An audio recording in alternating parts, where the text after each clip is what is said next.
As a professional in the cleaning industry, you know that vacuums are essential tools for picking up dust, dirt, pet hair, and all kinds of debris found in various environments. It is crucial for you to keep your assigned vacuum cleaned and functional. So let's get started. Cleaning your vacuum bin. Start by removing the bin from the vacuum cleaner and rinsing the bin with water. It is important to note that using detergent or cleaning products is not recommended, as they will leave residues that may affect the vacuum's performance. You may use a soft brush or cloth to gently scrub away these particles. After rinsing, allow the bin to thoroughly dry. Once the bin is dry, reassemble it and securely place it back on the vacuum cleaner. Empty your vacuum often. Monitor the fill level of the bin while using your vacuum cleaner. It's important not to let the bin get higher than 3/4 full.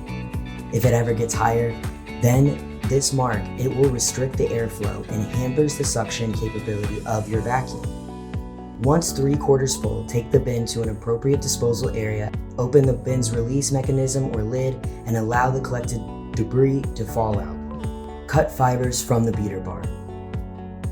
Next, you'll turn off and unplug your vacuum cleaner for safety.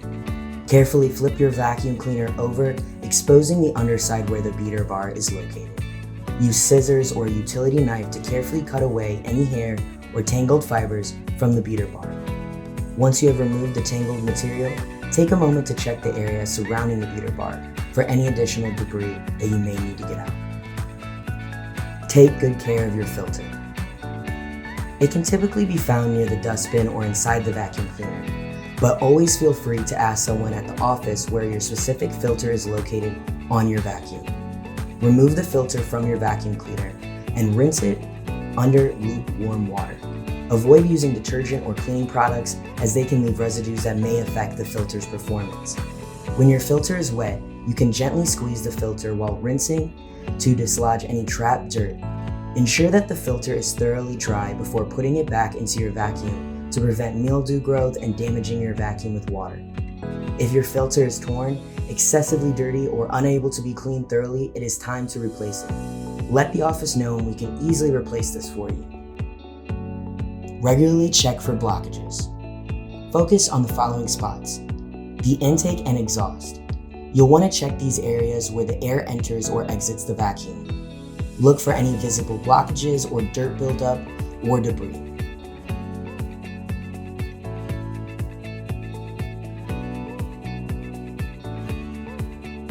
Wand and hose. Examine the wand and hose attachments, as they often accumulate hair, lint, or small objects. Disconnect the wand and inspect it thoroughly, ensuring there are no obstructions. Beater bar. Like we said previously, flip your vacuum cleaner over and examine the beater bar area. Use a flashlight if needed to get the clear view of the potential blockages that might be stopping suction. Carefully remove any visible obstructions using your fingers, scissors, or a soft brush. Once you've cleared the visible blockages, reconnect the wand, hose, or any other detachable parts, ensuring that they are securely in place.